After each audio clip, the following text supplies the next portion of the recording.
Welcome back to some more interesting questions. Um, we got a really interesting question today. It is about telepathy. Uh, the question is it possible to communicate with somebody outside of communicating with them verbally or physically through like body language or something, but actually communicating to somebody psychologically, like with your mind? And that's basically what telepathy is. If you are a telepath, then you would be able to communicate, I guess, with another telepath, someone who can speak without saying a word out of their mouth, but they can communicate with their minds. Um, I know there's some theories behind like telepathy when it comes to like extraterrestrials. They're like, oh, they don't, gray aliens, uh, they don't speak verbally to one another. They communicate through telepathy. And supposedly people who say that they have been abducted or whatever, they said, oh, these beings were not saying a word, but I could hear them. I could hear them speaking in my head. Like they were speaking, but their mouth wasn't moving. So, maybe it's a stage of evolution that human beings ourselves, maybe we haven't achieved yet. If abductions are real, I'm saying, hypothetically, if these things are real and these things really happen to people, maybe it's possible these beings are just more evolved than we are. Their species has been around a lot longer. So they have developed this form of communication to telepathically communicate with one another. So I have this video here, um, and it is basically telepathy, how to send a telepathic message to somebody. So I believe it is from your universe, and this says how to send a telepathic message to someone. So I guess maybe it's going to teach us how to communicate telepathically. I don't know. Like I said, I haven't seen the video. But, please give me a like, subscribe, share the video, leave a comment below. Give me your opinions on telepathy. And let's go ahead and let's get to the video. Have you ever wondered if you can use your thoughts to influence others? If you follow this channel for any length of time, then you know that your thoughts are always reflected back to you by the hologram of your so-called outer experience. The law of thought transmission, or what is often referred to as telepathy, states that the vibrational energy of our thoughts influences the thoughts, emotions, and actions of others. Basically because those others are aspects of ourselves. In other words, telepathy is the act of transferring our thoughts, and our thoughts cause others to reflect back to us experiences that mirror what we are dominantly thinking. There are a few methods mentioned on YouTube that have gained popularity for this, but I'm going to show you a little later in this video exactly how to do this in a much more powerful way than you've probably heard of, that manifests amazing results. In fact, you already do. Well, stop and think about that for a second. Our emotions, we affect each other with our emotions. Someone can affect you with anger, hostility, love, and you know, sadness. That can affect you. Someone is sad. You're vibing off that energy. You're feeling it. So it's obviously something more than physical. I mean, love can be a physical touch.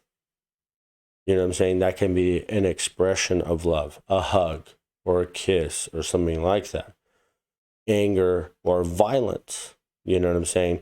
So anger can affect you, but until it becomes violent, then it becomes physical. But you probably feel the same tension that you are getting from someone out of anger or animosity or someone's hostile nature. You start reacting to that before there is any physical altercation. So that kind of makes sense that there's something more to it than just something that's physically happening. I understand that's verbal. Someone verbally threatening you may put you on alert, but it could just be you're sensing someone who may not even be saying something to you, but you can sense that that person is hostile. You know what I'm saying? So that could kind of be, a translation of a form of telepathy. Do this all of the time, but you can intentionally do it to manifest outcomes that you prefer. But first, telepathy and thought transmission are not new concepts. They may be concepts that are not widely accepted as they once were, but this ability has ancient roots, has been talked about by many thought leaders, and even has been given attention by agencies such as the CIA. From the book Spiritual Telepathy by Colleen Morrow, she states, "This teaching can be found in a wide variety of cultures, both ancient and modern. In every culture, the area around the solar plexus is key. The kahunas, the native priests of Hawaii, believe that telepathic messages are sent directly from one solar plexus to another. According to the kahunas, the aka, or etheric body of one person, sends out a finger or thread of aka substance to the solar plexus of another. This sticky substance connects the two like a silver spider web. Telepathic messages are sent out along these threads. After the instinctive or low self receives the message, it relays the information to the rational or middle self, where it rises in the mind, like a memory. When repeated contact is made, these threads eventually become braided into aka cords, which creates a strong telepathic bond between two people. Aka threads can be sent to strangers by means of a glance or a handshake. The African Bushmen communicate in a similar way. As anthropologist Bradford Keeney discovered, the Bushmen of the Kalahari Desert believe that all living creatures are connected by a silver stream of energy that extends from one belly button to another. The Bushmen use these horizontal lines like telephone wires to send and receive telepathic messages. The Australian Aborigines Excuse me. It's like someone who has this idea in their mind, but they lack education, right, to actually articulate, sensibly, or what we would consider in the modern world sensibly, is that they believe that there is something like it's saying, the Bushman said, there's something translating through the belly button. Now stop and think about sometimes when you get nervous, you'll feel it it's a gut, they say it's a gut feeling. Or when you get that, oh, I'm in love feeling, you get they call it the butterflies. You get that gut feeling. So it's interesting that how they're describing that there's some type of translation in that. You know what I'm saying? I remember when I was a teenager and there was this girl I really liked. She was so pretty. Like she was gorgeous. And every time I remember I would see her, I would get that butterfly feeling, in my stomach, because it's just like, oh God, she's so pretty, like, And that's the thing is, I never said a word to her. She never said a word to me, but I felt this feeling, And I still regret to this day that I never went up and talked to her and tried to like get to know her. And, maybe that was the feeling I was getting. We were both feeling that feeling. But because I never approached her and I never went up to her and I never talked to her, I'll never know. But maybe that connection was there, believe it is their miwi that makes it possible for them to see or hear at a distance. Miwi, a word that translates as soul or instinct, is located in the pit of the stomach. Passed from one parent to child, the miwi is present in everyone, but it is particularly strong in their medicine men, who use it to cast out illness and visit the spirits of the dead. A strong miwi also makes it possible to see visions and predict future events. Thought leaders such as William Walker Atkinson and Neville Goddard also spoke about the law of thought transmission. William Walker Atkinson dedicated an entire book to this subject entitled Telepathy, the Theory, Facts, and Proof. And Neville Goddard dedicated a section on this law in his book Prayer, the Art of Believing. In Neville's book, he states, "A friend 1,000 miles away is rooted in your consciousness through your fixed ideas of him. To think of him and represent him to yourself inwardly in the state you desire him to be, confident that this subjective image is as true as it were already objectified, awakens in him a corresponding state which he must objectify. The results will be as obvious as the cause was hidden. The subject will express the awakened state within him and remain unaware of the true cause of his action. Your illusion of free will is but ignorance of the causes which make you act. Prayers depend upon your attitude of mind for their success, and not upon the attitude of the subject. The subject has no power to resist your controlled subjective ideas of him, unless the state affirmed by you to be true of him is a state he is incapable of wishing as true of another. In that case, it returns to you, the sender, and will realize itself in you." Although this may seem unbelievable to a mind that is not open to this concept, it has been proven many times over to be true. And we do this all of the time with the thoughts that we think. How often have you thought of someone, and then they reach out to you, or then you run into them, or they tell you they were just thinking about you in that exact moment? In this same book of Neville's regarding the law, That has definitely happened to me before. I have, or oddly enough, me and my nephew, we're 4 years apart, and we grew up together, and it would be like weird, like I'm calling him, he's trying to call me, so the calls don't go through. He goes, "Yeah, I just tried calling you right now, and it went to voicemail." I'm all, "What?" I go, "No, I was just calling you, and it went to voicemail." And he's like, "What?" I was like, "Yeah, like we thought of calling each other at the same time, or like I'll literally just be sitting there and I'll just be thinking like, oh, I wonder what John's doing." And then next thing you know, like my phone will ring and I'll look and I'm like, I was like, "Whoa, like, dude, I was just gonna call you right now." Yeah, it's odd. of thought transmission, he states that time and space are obsolete when it comes to this universal law. Distance, as it is cognized by your objective senses, does not exist for the subjective mind. Time and space are conditions of thought. The imagination can transcend them and move in a psychological time and space. Although physically separated from a place by thousands of miles, you can mentally live in the distant place as though it were here. Your imagination can easily transform winter into summer, New York into Florida, and so on. Whether the object of your desire be near or far, results will be the same. Subjectively, the object of your desire is never far off. Its intense nearness makes it remote from observation of the senses. It dwells in consciousness, and consciousness is closer than breathing and nearer than hands and feet. In regards to time and space, Well, yeah, because consciousness is, it's your mind, everything that is happening to you, you are perceiving everything that's happening to you. You know what I'm saying? Nothing happens. I'm not going to reach towards this camera unless my mind, that's my conscious mind, telling me to reach towards this camera. So, yeah, your mind is far closer than all your appendages or everything else in your body, because those things do not function without your mind, without thinking or thought. "Oh, I'm going to reach for this cup and I'm going to drink this water." Because you go, "Oh, I'm thirsty. I'm going to drink some water." That's your thinking. That's your conscious mind,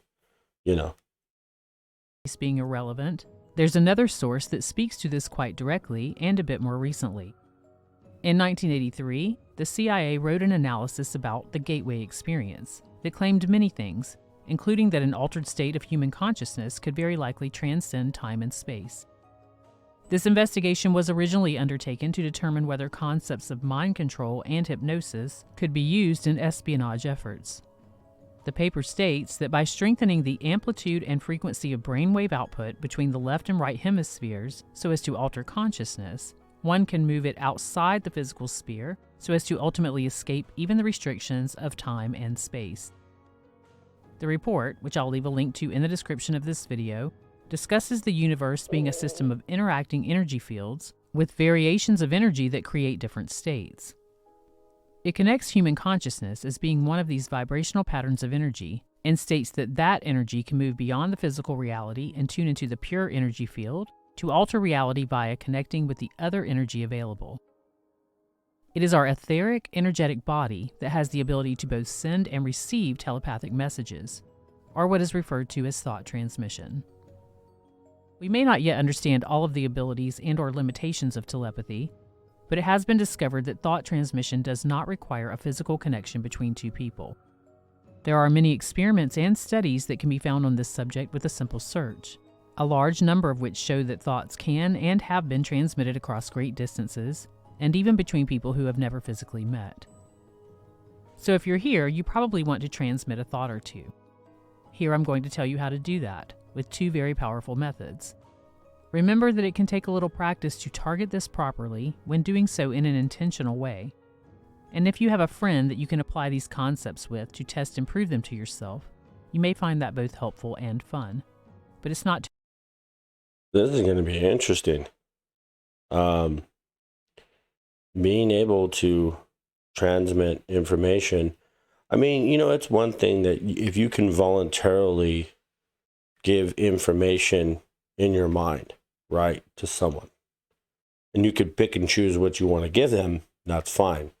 But I mean, the whole concept of someone being able to read your mind, I say that's a very slippery slope, and that's I just think that would just end up really bad for humanity. Not just that is, I think as an individual, if you could really read people's minds, you probably really just wouldn't want to do it, because in a way, I mean, I know we're a very fake species. We can be very fake about who we are, what we're about, and what we're doing, because everyone just sees our persona. They don't actually see the actual person. And I'm not saying everyone's like that. I know people who are very genuine, they're very genuine people, they're very honest people, they're very straightforward people. I like to think of myself as being one of those types of people. But there are people in society who I've met who are just extremely fake. They're just extremely fake. So in reality, would you really want to know what's going on in that person's mind? You probably not. You probably wouldn't. I don't think I would. totally necessary, as you actually transmit your thoughts all of the time. Now you're going to learn how to do it deliberately. For these processes, you first want to decide exactly who you are conveying your thought transmission to, as well as exactly what you're going to convey to them. Be precise and clear about this. Ask yourself, what outcome are you aiming to achieve? Remember what Neville said in his book about this. The subject has no power to resist your controlled subjective ideas of him unless the state affirmed by you to be true of him is a state he is incapable of wishing as true of another. In that case, it returns to you, the sender, and will realize itself in you. In other words, this process is intended to be used in ways that are lovely and that produce a wonderful outcome for this person. What you do to or wish upon another, you also do to and wish upon yourself. So use these methods wisely. Once you've decided what your message is and who you're going to convey it to, bring that person to mind and imagine that you're staring at one another. As you're doing this, look deeply into the area between their eyebrows and speak your message into this area where all intuitive messages are received. If you are a visual person, you might want to imagine the words seeping into their mind via this energy center. And when speaking your message, you may choose to do this either verbally or just mentally. With this mental construction, you are transferring or transmitting the thoughts into the mind of this individual through the intuitive energy center of the third eye chakra. Doing this, the third eye intuition, baby. Yeah. That goes all the way back to ancient Egypt. It's like the eye of Ra. Literally, if you look at the pineal gland in the frontal lobe, the actual depiction of the eye of Ra, if you look at the side view of a cut pineal gland, it literally looks like the eye of Ra. It's crazy. And how they knew that is obviously they must have performed brain surgeries or whatever, or they must have understood the the third eye intuition. They must have had some kind of medical understanding of it. But there's a lot of links to the third eye intuition. The frontal lobe is the most evolved part of the human brain. So there's a lot more to it, and what gives us our intuition is that people believe that people who have more frontal lobe activity are more likely to be more intuitive. You know what I'm saying? They could predict things, they understand things, they see things, they recognize patterns, so on and so forth. this one time is sufficient per imaginal act. However, some individuals like to repeat their message several times. Do whichever feels most comfortable to you and your belief systems. Just don't do it if it feels like a chore, otherwise you're adding resistance to the entire process. Once you've completed this, imagine this person responding in the manner that you would expect them to respond to this thought, as if your wish with and for them is fulfilled. This may happen telepathically, or you may hear them say these things to you with their spoken word. Again, whichever suits you and your belief systems is perfectly fine. I recommend running through this process once or twice per day for about 5 to 10 minutes until you see your evidence show up in your physical reality. You can also do this as you drift off to sleep for a deeper impression on the subconscious mind, remembering that all subconscious minds are energetically connected as one. The next way to do this is quite simple, but also very powerful. Simply write what you want to say to this other person on a sheet of paper or in a journal. Keep this brief if you can, and then put these words in front of you and stare at them in a meditative state.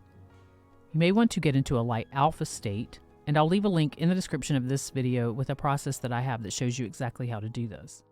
And then imagine that these words are floating off the page and reaching the person that they are intended for. Or you can imagine this person reading something that has your exact words written on it, as if while you're reading it, so are they. Again, take about 5 to 10 minutes to focus your attention on this, and then move on with your day. Throughout your day, you may receive flashes of intuitive thoughts that this person has received your message until it becomes a physical manifestation.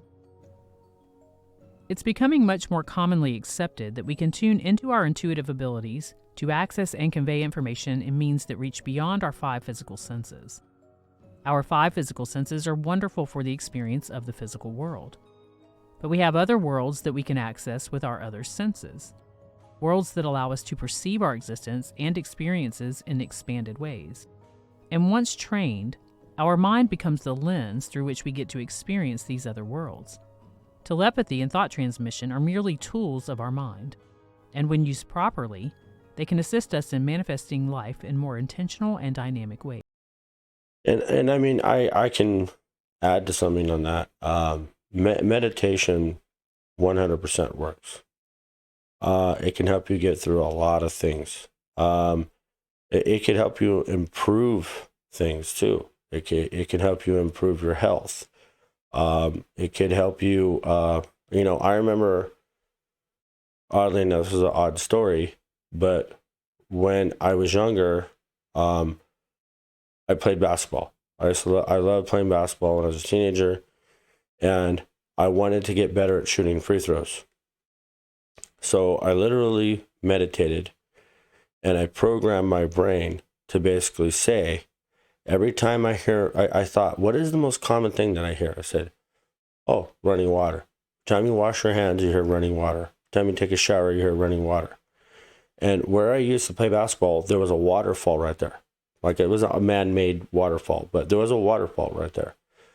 And so I told myself, every time I hear running water, I'm going to literally develop the muscle memory to memorize how to shoot free throws, you know, in the same order through muscle memory. And I programmed my brain to do that. And oddly enough, I went from shooting like 50% free throws to shooting over 90%. So I can literally say meditation works. I've literally seen it work. I've experienced it. I've experienced this. So, you know. Ways.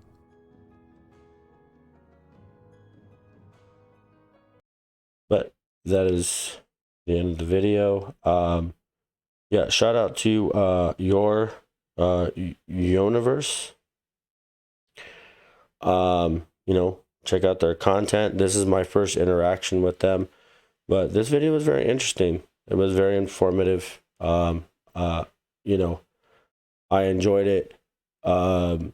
My final thought on telepathy is I do believe that there are certain forms, not like not like I'm talking in your head without saying a word. You hear me talk, where, you know, that would be astounding. You know what I'm saying? If you could achieve that level of telepathy, and maybe some people have, maybe it's possible. I don't know. But I can say is there are certain levels that heighten our awareness. Like I said, have you ever been around someone and you just kind of feel uncomfortable about that person because you don't know what their intentions are, but you're getting a very bad vibe from that person because that person may be sending out some kind of negative signal that you are hypersensitive to. So what it boils down to is these could be certain forms of like telepathy when people are sending out a negative signal, or some people send out very positive signals, and you're drawn, like, why am I so drawn to this person? Like, yeah, I'm really drawn to this person. Well, maybe you're really drawn to that person because, you know, it's almost like this magnetic force, but it could also be something psychologically that person is outputting that you're drawn to, is that you're hearing something, you're receiving something from this person, like almost like a receiver. You're receiving it, and that is something that is drawing you in because maybe it is very positive, you know. And I think sadly sometimes people are drawn in by if you're a negative person, you're probably going to be drawn in by other negative people and the negative things they do. You know, positive thinking for positive outcomes. You know, a lot of people find themselves in bad situations. Like, oh man, yeah, I shouldn't have been hanging out with those people. Well, that's the thing is, if you're thinking negatively and your thought processing is that of being negative, you're probably going to draw other negative people in, because these are probably like certain forms of telepathy that we don't even realize that what we're doing. But you know, that's my opinion on all this. You know, thanks for joining me. If you like the video, please give it a like. You know, subscribe. And what are your opinions on telepathy? Leave a comment below, you know, and share the video. Share it with friends and family. If you know someone who would enjoy, you know, a video like this, share it with friends and family. I appreciate the support. But on that note, this has been Interesting Questions. We got the peace sign over here, and I'll give you one of my own. Peace out. Thank you for joining me.